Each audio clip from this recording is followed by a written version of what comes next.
Hello and welcome to a new lecture on EU-Russian relations, and today we continue with the block on energy in EU-Russian relations, and we're going to talk about the EU's energy policy. Right, so the first slide is basically about energy production. And we see here that production in the European Union gradually decreases for all the products with the exception of renewables. So we see that solids decrease, solids mean coal mostly, but also things like oil shale, so all those sort of like hard types of fuel. Oil production decreases, natural gas production decreases, nuclear energy is projected to decrease as well due to the fact that nuclear power stations are being phased out. And yes, renewables are on the rise, but at the same time their rise will not be sufficient to make up for the decrease of energy production in the European Union from conventional sources. If you look at the next slide, and that's the diagram about member states, then we will see that in fact the situation varies from one member state to another member state. And some member states are self-sufficient, like Denmark for example. France and the United Kingdom still feel quite comfortable, and then of course quite a lot of member states have no energy resources or limited energy resources, and therefore have to mostly rely on import. The next slide is about energy consumption, and we see that in most cases energy consumption is projected to increase. That's for natural gas, that's for nuclear energy, that's for renewables. The situation is a bit better for oil and coal because of energy efficiency initiatives, but at the same time, again, the decrease in some conventional sources of energy is not sufficient to make up for the increase in other energy resources. So briefly, a gap emerges between what the European Union produces and what the European Union consumes. And therefore the question of external suppliers becomes important, and this is the picture of external suppliers. With Russia in fact being the most important external supplier for both oil and natural gas, because it accounts for about 30% of the EU's natural gas import and for about 35% of the EU's oil import. The figure for oil varies, depending on the events in the international arena. The figure for natural gas is more or less stable because most natural gas which is consumed in the European Union is still pipeline gas, and pipelines take a while to be constructed. The next slide tells us a bit more about member states, and we have to realize that member states are different in their energy intensity, meaning that they use a different amount of energy for the unit of GDP, with Poland probably being the most energy consuming and consuming twice the EU's average. That of course has to do with energy systems, but also with the structure of production, because most old member states of the European Union do not produce that many goods. They rather rely on service economies, which of course does not require too much energy. And then newer member states still produce quite a lot of goods, and therefore they're dependent on energy. Member states are different in how much they import from outside. And well, we have, for example, the United Kingdom on the one hand, which imports about 20% of what it consumes. And then we have countries like Cyprus, for example, which consumes nearly 100% of its energy consumption from outside.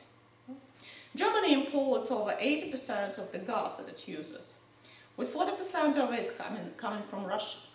But then, of course, member states have different feelings about this import. Firstly, because they have a different history about it, and Germany has never really experienced any blackmailing with the import of natural gas. And then of course the size of the market matters as well. Because Germany is such a big consumer, no producer wants to sacrifice such a big market. Whereas, for example, Baltic countries feel that they experienced pressure with the import of gas and oil previously, and they also feel that they are too small to resist the pressure of a big neighbor, especially because their market is insignificant, and therefore big producers can sometimes survive without that market just to make a political point. At least that's the assumption. So big consumers feel more comfortable than small consumers, and therefore making a big market in the European Union is one solution. Member states are also different in how much they rely on renewables to generate electricity.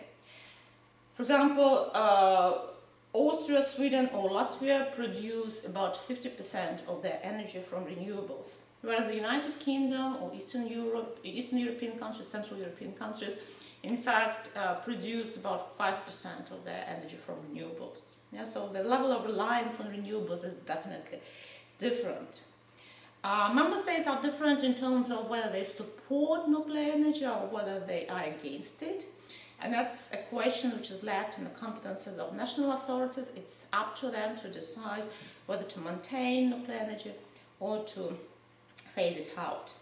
And then of course member states are different in the extent that they believe that a Russian risk exists. You know, with some member states saying that it's non-existent, like energy of Finland, they never experienced any problem of that. And then Poland and the Baltic countries tending to exacerbate that risk. Today's energy policy of the European Union can be conceptualized as a sort of triangle, yes, because there are three different priorities. The first one is competitiveness, which consists of the internal market, of competition, of construction networks, to make a physical structure of the single market.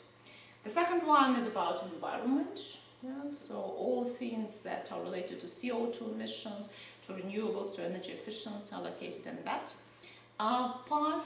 And then the third one is energy security, security of supply, and that is linked to international dialogues with various parties, to resource management, to storage facilities, and many other issues. So let's look at each of the priorities one by one. Competitiveness. And the biggest component of the competitiveness is, of course, the liberalization of the EU's markets. The liberalization of the EU's markets is a long-standing issue. The European Commission brought it into the EU's agenda in the 1980s when it analyzed the energy sector of the European Union for the first time in details. And then it said that oil and coal were fine. Yeah, they functioned on a competitive basis. Nuclear energy is very specific in every country, and therefore there are only general security rules. And at the same time, the European Commission argued that there was no common market, no internal market for natural gas and for electricity, and it had to be set up.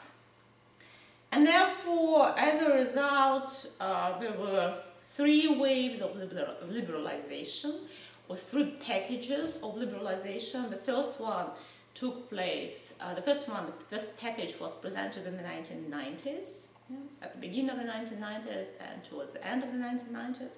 The second one is from 2003, and the third liberalization package, the most well-known in Russia, was in fact introduced in practice in 2009. And it was presented for the first time in 2007 and it was finally approved in 2009. The idea behind all liberalization processes is, of course, to do away with the internal borders within the European Union and to create one single internal market of the European Union.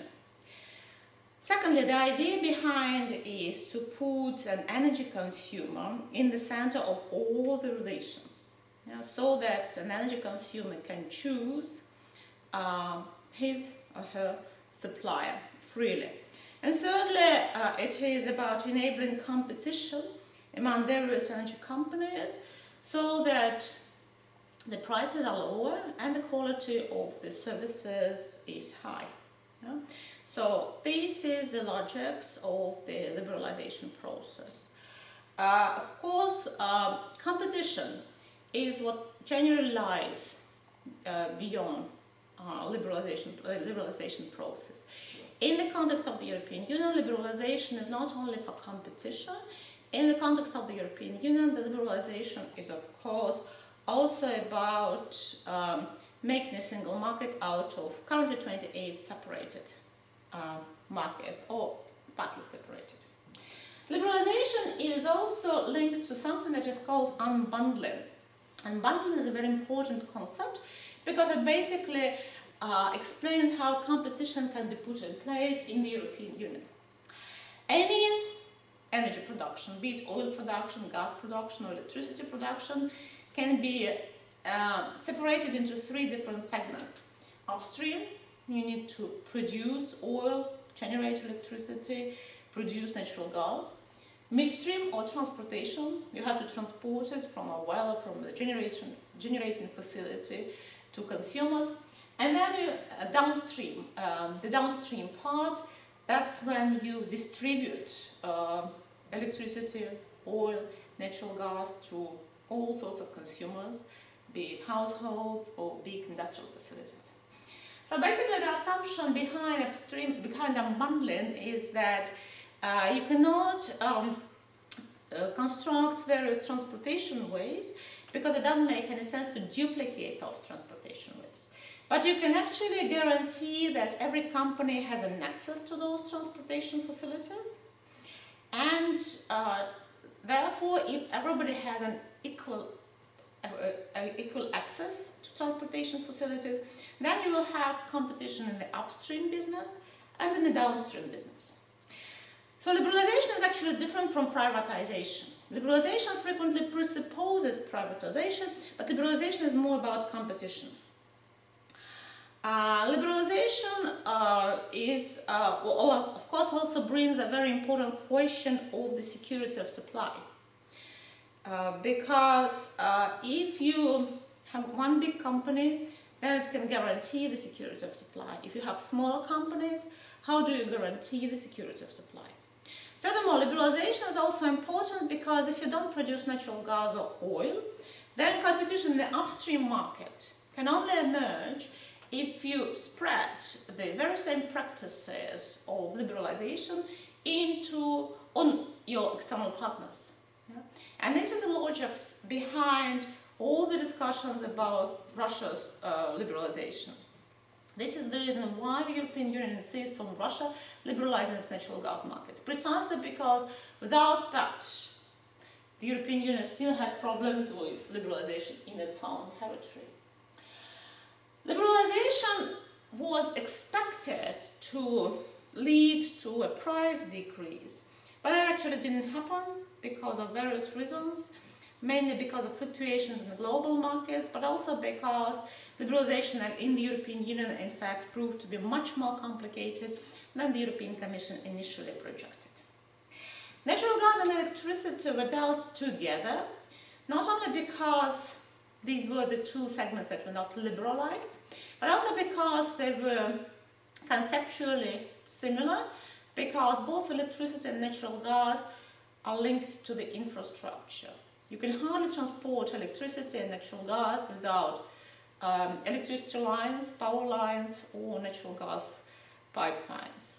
Yeah, well, you can do that to a limited extent. You can transport LNG, liquefied natural gas, as opposed to pipeline gas. You can have big sort of like batteries to transport electricity. But in general, in the European Union, we speak about pipeline natural gas, and we speak about electricity being tied to infrastructure as well. As I mentioned already, liberalization in the European Union was not only about competition. Liberalization in the European Union was also about market making. Yeah, about creating one single market at the place of 28 national markets. And liberalization gave a necessary legal framework for that. But of course, for a common market, you need not only a legal framework, but also physical infrastructure of some sort. electricity pipelines or natural gas, electricity lines or natural gas pipelines. And therefore, already in the 1990s, at the beginning of the 1990s, the European Union came up with the concept of trans-European networks. The networks that would bring together isolated regions within member states together in the EU's internal market, and then the European Union and its external partners. Yeah, so there are three different levels of infrastructure that is needed for the liberalization process to be put in place and for the internal market to work efficiently. And the waves of the promotion of the infrastructure, in fact, coincided with the waves of the development of the EU's energy market in terms of the liberalization. So the 1990s witnessed the start of the process. Then in 2003, the relevant legislation was modified. And finally, in 2009, the European Union presented a new package of trans-European networks, a new set of proposals to develop networks in line with the liberalization priorities, in line with the EU's enlargement and with energy intensity. So in 2012, the European Union, in fact, approved a new legislation where it clearly identified 12 priority projects. In these priority projects are electricity corridors, there are 4 of them. There are 4 gas corridors, there is 1 oil corridor, and then there are 3 so-called thematic areas dealing with the infrastructure that is essential for mostly renewables, but also for energy efficiency and for the decrease of CO2 emissions. So this is the legislation which is currently in place to develop physical infrastructure and to make sure that the EU's internal market relies not only on shared legislation, but also on shared infrastructure. Competitiveness also presupposes research and innovation.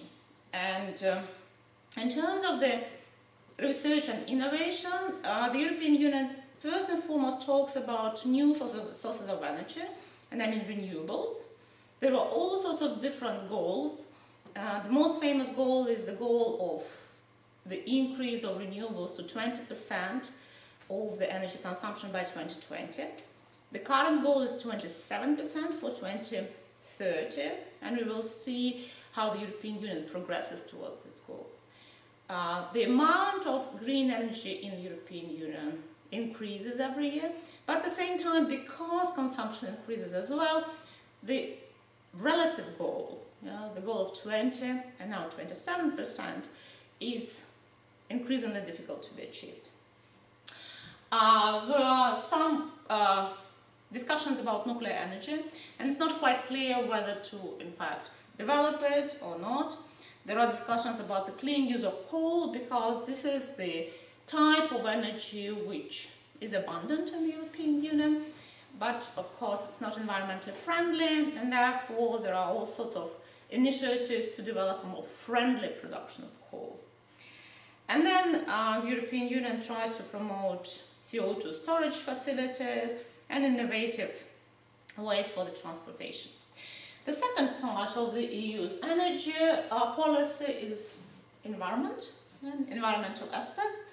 And the environmental aspects are linked to 3 different priorities. The first one is climate change, and this is the leading priority today. And today's goal is to decrease CO2 emissions by 40% by 2030. And that's in comparison to the level of 1990. The European Union tries to maintain its environmental leadership and tries to be one of the pioneers both in its territory and internationally, and in particular, of course, the European Union sponsors the Paris Agreement. The European Union develops renewable sources of energy, and I already mentioned that the current goal is 27% by 2030. We'll see whether the European Union will manage to achieve that. And then the third environmental goal is the one that is linked to energy efficiency. And previously the goal was to increase energy efficiency by 20% by 2020. Now the stakes are up, so it's 27% by 2030. That's the most controversial goal, and we will see whether the European Union will manage to achieve it. Now the next and the final priority of the EU's energy policy is security of supply. And in the slide you see various diagrams of the EU's energy dependence, for the period ranging from 2020 up to 2030. And the diagram tells us a story about the total energy dependence, oil energy dependence, natural gas energy dependence, and solids. And we see that for every type of fuel, the dependence is on the rise. We see growing dependence of the European Union. It's particularly pronounced in oil, but it's also quite high in natural gas. And in the case of natural gas, the European Union frequently talks about the over-dependence on Russia, precisely because the infrastructure is such that it mostly links the European Union with Russia, and some member states hardly have any choice of the producer. At least in present, they're working on it, and we'll see whether they will manage to decrease their dependence on Russia. There are all different types of ways to guarantee energy security. On the supply side, you can always talk to producers, and this is why we have EU-Russian energy dialogue, for example, and the European Union has dialogues with other external producers. You can support a particular legal regime. You can encourage liberalization in producing countries to make sure that energy flows in a guaranteed way. You can also support national companies to make sure that they will bring the needed amount of energy to the internal market. And of course, you can internally develop resources that are available, be it renewables, coal, or nuclear energy. All these technologies, all these ways are ways to guarantee energy security on the supply side. But then, of course, you can also guarantee energy security on the demand side. For example, if you decrease energy consumption, if you improve energy efficiency, if you do more in energy saving, then you actually need less energy, and then you can deal with the problem of energy security on the demand side. So it's a very interesting sort of way to approach energy security, because energy security is not only about availability, energy security is also about how much you need. And of course, energy security is not only about external supplies, it's also about what you do in your territory in terms of energy production, but also in terms of the management of consumption. To modernize all these priorities, to give them a new way, a new sort of like presentation, the European Union adopted the proposal for the Energy Union in 2015. And this is sort of like the key reference point for the EU's energy policy at present. There are 5 different pillars, 5 different priorities for the Energy Union. One is energy security, solidarity and trust. That's about sharing information on energy security, it's about mutual assistance, and sharing information means information on purchases, on contracts, so everything that is linked to the security of supply. The second priority of the Energy Union is full and integrated energy market of the European Union. The third one is energy efficiency, contributing to the moderation of demand. The fourth one is decarbonizing the economy. And the fifth one is research, innovation and competitiveness. So 5 pillars, of which the first 2 are the most important ones. Then the other 2 are about clean energy, and research, innovation and competitiveness is what lies in the foundation of all the activities. So it's basically a reconceptualization of the 3 priorities which I outlined. And finally, talking about the EU's energy policy, we also have to ask a question of who is in charge. And when we talked about Russia and who is in charge in Russia, we talked about the division of competences between state authorities and companies. In the case of Russia, in the case of the European Union, we talk about the division of authorities between the EU and member states and between private and public sectors. In terms of the EU versus member states, the European Union has most of the responsibilities in the energy sector. The European Union deals with the liberalization and market making, with competition, with the construction of the infrastructure, with various environmental aspects, ranging from CO2 emissions to energy efficiency, and with the framework legislation for energy security. At the same time, member states are specifically responsible for their own energy security in terms of matching supply and demand, for their energy mix, and that's why they have the liberty to decide how much they want to produce from renewables, or whether they want to make use of clean coal technologies or nuclear energy. And then member states have a choice of developing or not developing natural resources in their territory, be it coal or more contentious energy resources like shale gas, for example. So this is the split between the European Union and member states, with most competences clearly lying now within the European Union, but with member states still having responsibility for their energy security and for their for the development of energy resources and for their energy balance. In terms of the public-private structure, the balance is more neat in the European Union compared to Russia, because most energy companies are private companies, and therefore public authorities in fact guarantee market legislation, and companies take the responsibility for the construction of new facilities, for the development of new resources, or for the input of those resources from outside of the European Union. Most companies are national companies, but at the same time they operate in many member states of the European Union. And of course the European Union has loose federations of energy business at the EU's level, and these loose federations present the overall position of the business when it comes to the EU's legislation, be it the EU's internal market legislation, EU's energy efficiency legislation, or the EU's legislation on the security of supply.